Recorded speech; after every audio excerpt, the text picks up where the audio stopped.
গুৱাহাটীৰ লগতে অসমৰ আন আন ঠাইত ক'ত বৰষুণ হ'ব পাৰে ফাগুনৰ ধূলিৰে ইতিমধ্যে আমি দেখিছোৱে যে গছ গছনিবোৰ ঢাকি পেলাইছে কিন্তু এই যিজাক বৰষুণৰ বাবে বহুতে আসলতে অপেক্ষাৰত হে বৰষুণ যা ক'ত আহিব পাৰে এই মুহূৰ্তত আপোনালোকক পোনপটীয়া সম্প্ৰচাৰলৈ স্বাগতম জনাইছো আৰু বতৰ আপোনালোকৰ বাবে লৈ আহিছো আঞ্চলিক বতৰ বিজ্ঞান কেন্দ্ৰই কিছু আগজাননী দিছে যে 2000 পাতলীয়া বৰষুণ হ'ব পাৰে পাতলীয়া বৰষুণৰ কথা সোমবাৰ মঙ্গলবাৰৰ দিনটোত আৰু আগন্তুকে 5টা দিনৰ কিছু তেওঁলোকে এক আগজাননী দিছে আপাৰ এয়াৰ এক সাৰ্কুলেশনৰ ফলত বতৰৰ কিছু হালসলনি হ'ব পাৰে আৰু অসমৰ বহু ঠাইত বৰষুণ আহিব পাৰে বুলি তেওঁলোকে জনাইছে আঞ্চলিক বতৰ বিজ্ঞান কেন্দ্ৰৰ ফালৰ পৰা জনোৱা হৈছে যে কেৱল অসমেই নহয় উত্তৰ পূৰ্বাঞ্চলৰ অৰুণাচল প্ৰদেশ নাগালেণ্ডতো বৰষুণ আহিব পাৰে আৰু যি তাপমাত্ৰা বা তাপমান সেয়া কিন্তু প্ৰায় সাধাৰণে থাকিব বা যেটো নৰমাল ৰেঞ্জত থাকে তেনেকুৱাই থাকিব কিন্তু বৰষুণ আহিব পাৰে এতিয়া আমি ম্যাপত চাওঁ হক কি ধৰণে বৰষুণ আহিব পাৰে অসমৰ ক'ত বৰষুণৰ আগজাননী থাকিব পাৰে আমি আঞ্চলিক যি বতৰ বিজ্ঞান কেন্দ্ৰৰ তেওঁলোকৰ যি ম্যাপ সেয়া আমি অকমান দাঙি ধৰিবলৈ যত্ন কৰিছো আঞ্চলিক বতৰ বিজ্ঞান কেন্দ্ৰৰ ফালৰ পৰা যিখিনি জনোৱা হৈছে এয়া হৈছে 23 ফেব্ৰুৱাৰীৰ দিনটোত কেইখনমান ঠাইত ইয়াত দেখিছো যে জোৰহাট শিৱসাগৰ চৰাইদেউ তেনেকৈ কিছু বৰষুণৰ এটা আগজাননী দিয়া হৈছে বা উত্তৰ অসমৰ পিনিও কৰবাত হালধীয়া হৈ আছে মানে বৰষুণ আহিব পাৰে বা পাতলীয়া কৰবাত বৰষুণ অহাৰ এটা সম্ভাৱনা আছে কত ধাৰাসাৰ বৰষুণৰ তেনেকুৱা কত আগজাননী নাই কিন্তু এটা পাতলীয়া বৰষুণ আহিব পাৰে আৰু তেনেকুৱা ধৰণৰ কিছু এই বৰষুণৰ প্ৰভাৱ থাকিব পাৰে 24 ফেব্ৰুৱাৰীৰ দিনটোতো একেই দেখা গৈছে আৰু এফালে 25 ফেব্ৰুৱাৰী বৰ বিশেষ তেনেকুৱা নাই 25 ফেব্ৰুৱাৰীলৈকে কিন্তু 26 ফেব্ৰুৱাৰীটো আমি দেখুৱাইছো যে এতিয়ালৈকে তেনেকুৱা কোনো ধৰণৰ বৰষুণৰ আগজাননী নাই এয়া আঞ্চলিক বতৰ বিজ্ঞান কেন্দ্ৰৰ ফালৰ পৰা তেওঁলোকৰ ৱেবছাইটত আমি ম্যাপ কেখন দেখিছো হালধীয়া হৈ থকা মানে বৰষুণ এটা আহিব পাৰে বৰষুণৰ আগজাননী এটা থাকিবলৈ অৰ্থাৎ পাতলীয়া বৰষুণ কৰবাত আহিব পাৰে শোণিতপুৰৰ কথা কৈছো শোণিতপুৰত থান্ডাৰষ্টৰ্ম লাইটনিং অৰ্থাৎ আঞ্চলিক বতৰ বিজ্ঞান কেন্দ্ৰই যি ধৰণে জনাইছে যে কৰবাত বিজুলী ঢেৰেকণিৰ সৈতে আকাশ ডাৱৰীয়া হ'ব পাৰে আৰু তেনেকুৱা ধৰণৰ বৰষুণ থাকিব পাৰে পাতলীয়া কিন্তু একে জোৰহাটৰ কথা কলোৱে বা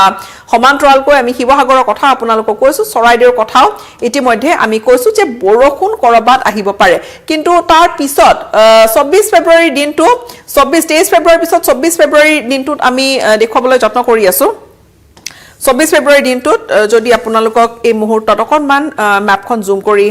দেখুৱাও ইয়াকে শোণিতপুৰত বতৰ অকনমান ডাৱৰীয়া হ'ব পাৰে বা অকনমান এজাক দুজাক পাতলীয়া বৰষুণ থাকিব পাৰে বৰষুণ দিবই বুলি কথা নাই ইয়াত থান্ডাৰষ্টৰ্ম লাইটনিঙৰ এটা ফৰকাষ্ট আছে সমান্তৰালকৈ শোণিতপুৰতো থান্ডাৰষ্টৰ্ম লাইটনিঙৰ ফৰকাষ্ট আছে আৰু মাজুলী ক্ষমা কৰিব এয়া জোৰহাটৰ লগতে শিৱসাগৰত আৰু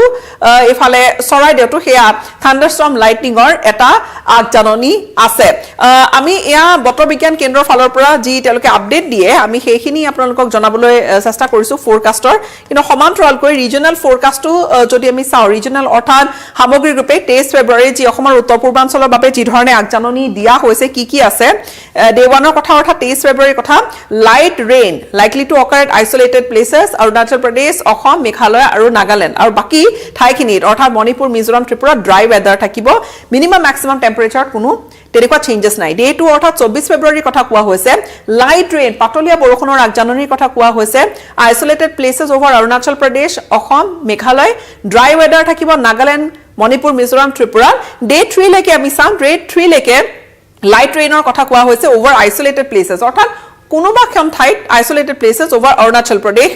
অসম মেঘালয় নাগালেণ্ড আৰু মণিপুৰ আৰু ইফালে ড্ৰাই ওয়েদাৰ থাকিব মিজোৰাম আৰু ত্ৰিপুৰাত আৰু বৰ বিশেষ তেনেকুৱা change in minimum maximum temperature নাথাকে এয়া আমি ফৰকাষ্ট যি তেওঁলোকে 23 ফেব্ৰুৱাৰীৰ দিনা যি আপলোড কৰিছে সেই ফৰকাষ্টৰ কথা আমি জনাইছো আৰু আপাৰ এয়াৰ সাইক্লনিক সাৰ্কুলেশন এটা আছে যাৰ বাবে অসম বিশেষকৈ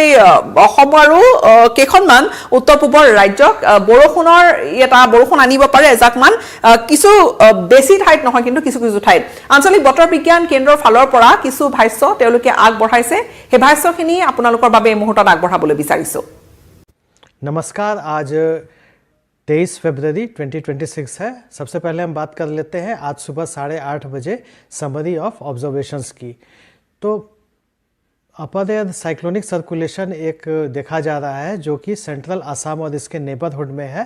और ये एक्सटेंड कर रहा है up to 1.5 kilometres above mean sea level इसके अलावा subtropical westerly jet stream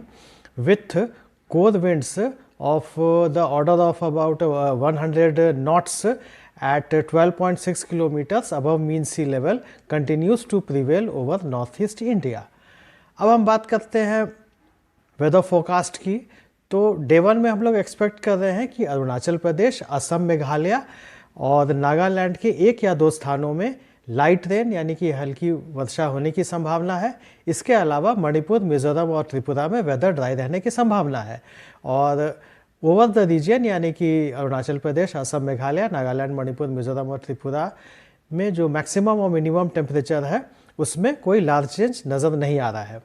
day 2 की बात करें तो डे 2 में एक्सपेक्ट किया जा रहा है कि अरुणाचल प्रदेश, असम और मेघालय के एक या दो स्थानों में लाइट रेन होने की संभावना है, जबकि नागालैंड, मणिपुर, मिजोरम और त्रिपुरा में वेदर ड्राई रहने की संभावना है। इसके साथ ही मैक्सिमम और मिनिमम टेम्परेचर में जो है कोई लार्ज चेंज नज़र नहीं आ रहा है। डे 3 की बात करें तो डे 3 में एक्सपेक्ट किया जा रहा है कि अरुणाचल प्रदेश, असम, मेघालय, नागालैंड और मणिपुर के एक या दो स्थानों में हल्की बारिश होने की संभावना है, जबकि मिजोरम और त्रिपुरा में वेदर ड्राई रहने की संभावना है। साथ ही साथ इस रीजन में मैक्सिमम और मिनिमम टेम्परेचर जो है उसमें कोई लार्ज चेंज नज़र नहीं आ रहा है। डे 4 और डे 5 की बात करें तो ओवर द रीजन यानी कि अरुणाचल प्रदेश, असम, मेघालय, नागालैंड, मणिपुर, मिजोरम और त्रिपुरा में वेदर ड्राई रहने की संभावना है। साथ ही साथ जो मैक्सिमम और मिनिमम टेम्परेचर है इसमें कोई लार्ज चेंज नज़र नहीं आ रहा है। अब अगर वेदर वार्निंग की बात करें तो वेदर वार्निंग डे 1 में एक्सपेक्ट किया जा रहा है कि अरुणाचल प्रदेश, असम, मेघालय और नागालैंड के एक या दो स्थानों में थंडरस्टॉर्म, लाइटनिंग होने की संभावना है, जबकि डे 2 में एक्सपेक्ट किया जा रहा है कि असम और मेघालय के एक या दो स्थानों में थंडरस्टॉर्म और लाइटनिंग होने की संभावना है। और इसके बाद जो बाकी के जो दिन है डे 3, 4 और 5 में फिलहाल इसमें कोई वेदर वार्निंग